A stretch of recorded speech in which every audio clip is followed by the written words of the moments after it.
Good evening friends, आप सभी को मेरा प्रणाम। नमस्कार, जय श्री राम। स्वागत है आप सभी का अपने इस यूट्यूब चैनल पर। तो इस वीडियो में हम लोग बात करने वाले हैं जूनियर अकाउंटेंट 2024 के बारे में कि ऐसा हुआ तो कल परिणाम नहीं आएगा, सटीक और सही अंतिम कट ऑफ, याची की जीत अर्थात वापस एक और स्टे, 30 अंक नहीं बढ़ेंगे and OBC cut off 600 plus होगी और इस श्रेणी में होगी फाइनल कट ऑफ में सबसे अधिक वृद्धि। तो इन सब चीज़ों के बारे में हम लोग वन बाय वन बात करने वाले हैं। आगे बढ़ने से पहले आपसे रिक्वेस्ट है मेरी, अगर आपने चैनल पर पहली बार विजिट किया है तो राजस्थान की तमाम भर्तियों की लेटेस्ट अपडेट और करंट अफेयर के लिए चैनल को जरूर सब्सक्राइब करना और वीडियो को लाइक करना। आप चाहो तो मेरा टेलीग्राम ग्रुप ज्वाइन कर सकते हो, लिंक मैंने डिस्क्रिप्शन बॉक्स में दे रखा है। हम बढ़ते हैं फिलहाल आगे। सबसे पहले बात करते हैं फ्रेंड्स कि कल क्या होने वाला है कोर्ट में। ठीक है, जो लोग कमेंट कर रहे हैं, कॉल कर रहे हैं कि कल कोर्ट में क्या हो सकता है, तो जो भी पॉसिबिलिटीज़ हैं उन सब चीज़ के बारे में हम लोग बात करने वाले हैं। ठीक है फ्रेंड्स, तो हम बढ़ते हैं आगे। तो फ्रेंड्स कल दो पॉसिबिलिटी है। पहली पॉसिबिलिटी ये फ्रेंड्स कि अगर याचिका करता हूँ कि हार होती है तो इसका मतलब ये हुआ फ्रेंड्स कि आपकी ज्वाइनिंग में यानी कि एक गुना परिणाम है। उसके पहले बता दो फ्रेंड्स कि आपकी भर्ती पर जितनी भी कोर्ट केस हैं सब खत्म हो चुके हैं, बस 2 केस लगे हुए हैं और हालांकि उनकी वजह से भी आपकी भर्ती पर किसी तरह का कोई भी स्टे नहीं है। ठीक है, एक तो आंसर की वाला मैटर है और दूसरा है मिनिस्ट्रियल एम्प्लॉय कैटेगरी वाला मैटर। इसके अलावा आपकी भर्ती पर फिलहाल कोई भी केस दायर नहीं है। जो पंकज कुमार की याचिका थी वो लास्ट वीक था, उसमें डिस्पोज ऑफ हो चुकी है। ठीक है, लास्ट वीक मतलब परसों जो सुनवाई थी उसमें वो आपकी जो याचिका खारिज हो चुकी है। ठीक है, अब बात करते हैं कल क्या हो सकता है कोर्ट में। तो फ्रेंड्स दो पॉसिबिलिटी है। पहली संभावना ये फ्रेंड्स कि अगर अधीनस्थ बोर्ड की जीत होती है और याचिकाकर्ताओं की हार होती है, यानी कि याचिका अगर निरस्त डिसमिस होती है, खारिज होती है, तो फिर अधीनस्थ बोर्ड के लिए जो ज्वाइनिंग का फाइनल जो रास्ता है वो मतलब कि क्लियर हो जाएगा। हालांकि अभी आंसर की के मैटर की वजह से आपकी भर्ती पर किसी तरह का कोई भी स्टे नहीं है। ठीक है, लेकिन आपको पता फ्रेंड्स अगर अधीनस्थ बोर्ड हारता है याचिकाकर्ताओं की जीत होती है तो फिर आप मान सकते हो फ्रेंड्स कि एक तरह से इसको स्टे माना जाए। फिर जब तक आपका रिवाइज रिजल्ट जारी नहीं होगा तब तक आपका जो है फाइनल रिजल्ट जारी नहीं कर सकता बोर्ड। आपको बता फ्रेंड्स जो सूचना सहायक का मैटर था उसमें भी आंसर की वजह से माननीय न्यायालय ने स्टे दे दिया है। यानी कि जब तक अब वो आंसर की वाला मैटर सॉर्ट आउट नहीं होगा उसके पहले जो है ज्वाइनिंग वाला प्रोसेस कंप्लीट नहीं हो सकता। तो लोग बोल रहे हैं कि ऐसा आपके साथ में भी हो सकता है। तो फ्रेंड बता दो, हालांकि मैं नेगेटिव बात नहीं बोल रहा, जो रियलिटी आपको बता रहा हूँ मैं वही बता रहा हूँ। संभावना सब कुछ है फ्रेंड्स, एवरीथिंग इज़ पॉसिबल। ठीक है, जैसा कि आपको पता फ्रेंड्स कि फ्राइडे को आपकी जो हियरिंग थी कोर्ट में मॉर्निंग में, उसमें माननीय न्यायालय ने ये कहा था कि भाई आप जिन लोगों ने याचिका दायर करी है उनके पास में जो भी डॉक्यूमेंट है या सपोर्टिव डॉक्यूमेंट में क्वेश्चंस के रेफरेंस में, यानी कि जिन लोगों ने कोर्ट में आंसर की को चैलेंज किया है, ठीक है, तो उनके पास में जो भी डॉक्यूमेंट है ऑथेंटिक या जो भी हैं उनको वो अधीनस्थ बोर्ड को सबमिट करवाएं, वहाँ पर रिप्रेजेंट करें और उसके बाद में कमेटी वापस बनेगी और उनको जो रिव्यू करेगी आंसर जो डॉक्यूमेंट देंगे लोग, उन डॉक्यूमेंट को रिव्यू करने के बाद में अगर उनके क्वेश्चन या आंसर सही निकलते तो उनका रिवाइज रिजल्ट जारी होगा और उसके बाद में अगर वो लोग मेरिट लिस्ट में आते हैं तो उनके लिए फिर वापस से जो है चीज़ें अलग होंगी। यानी कि आप समझ सकते हो कि वापस से रिजल्ट आप जो उनका रिवाइज करेगा और इन सब चीज़ों में बहुत टाइम लगने वाला, आपको पता है फ्रेंड्स। दूसरा ऑप्शन ये फ्रेंड्स, अगर अधीनस्थ बोर्ड जीत जाता है तो फिर आपको पता है कुछ होना ही नहीं है।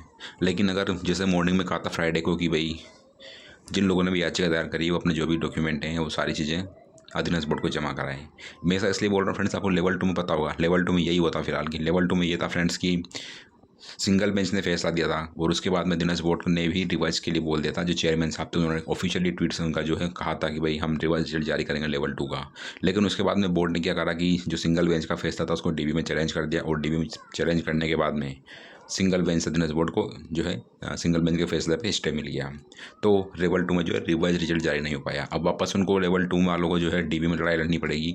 और हालांकि मैं बता दूं फ्रेंड्स कि अगर आपने आंसर को चैलेंज किया तो आपको सुप्रीम कोर्ट तक की लड़ाई के लिए तैयार रहना होगा, क्योंकि मैं कितने एग्जाम बता सकता हूँ जिसमें अधीनस्थ बोर्ड जो सुप्रीम कोर्ट तक की लड़ाई लड़ता है। फॉर एग्जाम्पल आपने पटवारी का एग्जाम देख लिया होगा, ग्राम सेवक में चल रहा भी सुप्रीम कोर्ट में मैटर है, उसको भी सुप्रीम कोर्ट तक गया लेकर के वो पशुधन सहायक की वैकेंसी होगी।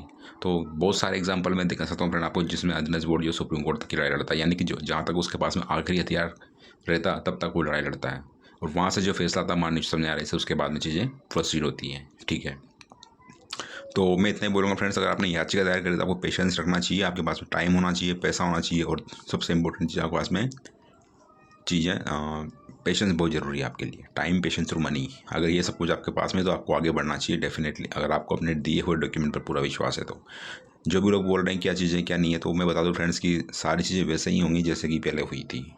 ठीक है, हालांकि मैं नहीं बोलता कि हर बार आंसर की का जो केस होता है उसमें दिनेश बोर्ड के पक्ष में फैसला था, जैसे लेवल 2 में हुआ था, सॉरी लेवल 1 में होता, RS प्रीलिम्स में होता। तो आंसर को चैलेंज किया गया था, उसके बाद में सिंगल बेंच ने केस खारिज कर दिया ये बोल करके कि जो दिनेश बोर्ड की एक्सपर्ट कमेटी की रिपोर्ट है वो बिल्कुल सही है, उसमें कोर्ट इंटरफेयर नहीं करेगा। बट ऐसा हर बार नहीं होता फ्रेंड्स। मुझे जो लगता है वो ये फ्रेंड्स की जो फ्राइडे मॉर्निंग में जो फैसला आया था कि भाई आप जो है पास जो भी ऑफिशियल डॉक्यूमेंट है, ऑथेंटिक चीज़ें हैं, आपका दिनेश बोर्ड को जमा कराए, उसके बाद में कमेटी रिव्यू करेगी और उसके बाद में रिजल्ट रिवाइज जारी किया जाएगा। और अगर जिन लोगों ने याचिका लगाई अगर वो मेरिट लिस्ट में आते हैं तो फिर उनका भी वापस से जो है रिजल्ट जारी किया जाए। मुझे इस फैसले की ज़्यादा संभावना नज़र आ रही है। ठीक है, बाकी जो भी इसके रिगार्डिंग अपडेट होगी आपको बता दूंगा मैं। फिलहाल बात करते हैं कि कितनी कट ऑफ बढ़ सकती है। तो जो लोग बता रहे हैं कि 30 अंक बढ़ने वाले हैं, 40 अंक बढ़ने वाले, तो फ्रेंड्स ऐसा बिल्कुल भी नहीं है। ठीक है, मैंने आपको जो है 2 गुना कट ऑफ की वीडियो बनाई थी जिसका लिंक मैंने उस वीडियो का लिंक मैंने डिस्क्रिप्शन बॉक्स में दे रखा, उसको आप देख सकते हो।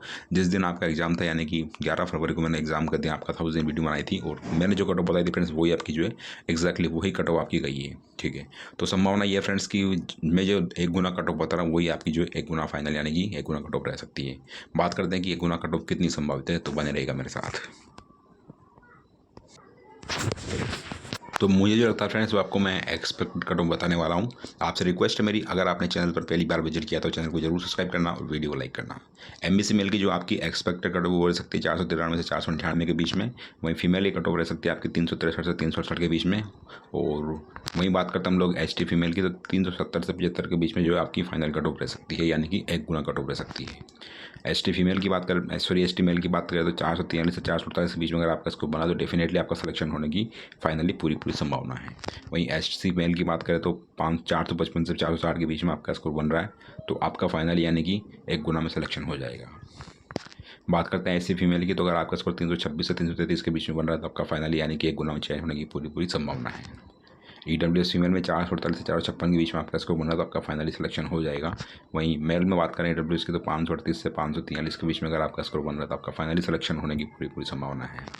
वहीं OBC मेल में 578 से 583 के बीच में स्कोर हो रहा है आपका, तो आपका फाइनली सिलेक्शन हो जाएगा। वहीं OBC फीमेल में 473 से 478 के बीच में आपका स्कोर हो रहा है तो आपका फाइनली सिलेक्शन होने की पूरी संभावना है। वहीं UR फीमेल की बात करें फ्रेंड्स तो 523 से 528 के बीच में आपका स्कोर हो रहा है तो आपका फाइनली सिलेक्शन होने की पूरी पॉसिबिलिटी है। और मेल की बात करें तो 593 से 598 के बीच में अगर आपका स्कोर बन रहा है तो आपका फाइनली सिलेक्शन हो जाएगा। तो हम लोगों ने कैटेगरी वाइज कट ऑफ देखी कितनी एक्सपेक्टेड कट ऑफ रह सकती है।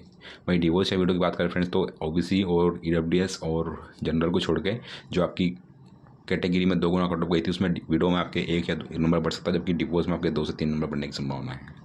OBC EWS और जनरल में आपके जो है डिवोर्स में आपके 5 से 7 नंबर बढ़ सकता है, जबकि वीडियो में आपके 3 से 4 नंबर बढ़ने की संभावना है। इससे ज़्यादा इंक्रीमेंट आपको देखने को नहीं मिलेगा। बाकी जो भी अपडेट होगी आपको बता दूंगा मैं। तो फिलहाल के लिए इतना ही, मिलते हैं नेक्स्ट वीडियो में। वीडियो वॉच करने के लिए thanks, have a great day and all the very best. I wish की सबके लिए चीज़ें पॉजिटिव हो, जल्दी से आपकी ज्वाइनिंग हो, ऐसी मेरे भगवान से प्रार्थना है। आपसे रिक्वेस्ट है मेरी, अगर आपने चैनल पर पहली बार विजिट किया तो चैनल को जरूर सब्सक्राइब करना और वीडियो लाइक करना। आप चाहो तो मैं टेलीग्राम को ज्वाइन कर सकते हो, लिंक मैंने डिस्क्रिप्शन बॉक्स में दे रखा है। Again thanks for watching the video and God bless you all.